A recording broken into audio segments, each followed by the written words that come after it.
రావడానికి ఆగిపోయిందంటే కనుక ఆయన వస్త్రంలో ఉన్న ప్రభావం, ఆయన వస్త్రంలోనే అంత ప్రభావం ఉందంటే ఆయన శరీరంలో మరి ఎంత ప్రభావం.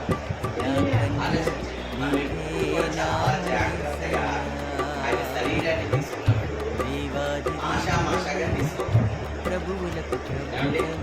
తీసుకున్నామంటే అది నీకే నష్టం. అలాగని తీసుకోవడం మానేశారనుకోండి, చచ్చిపోతే పక్క ఉండాలి. ఎవరైతే నా శరీరాన్ని తిని నా రొట్టెని తీసుకుని, నా శరీరం అనే రొట్టెని తిని నా రక్తం అనే ద్రాక్షారసాన్ని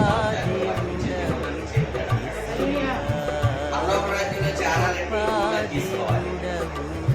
మరి తీసుకున్న మీ మనలోని ఏముంటారంటే యథార్థత ఉంటారు. సేవకుడు చెంది చెప్తాడు,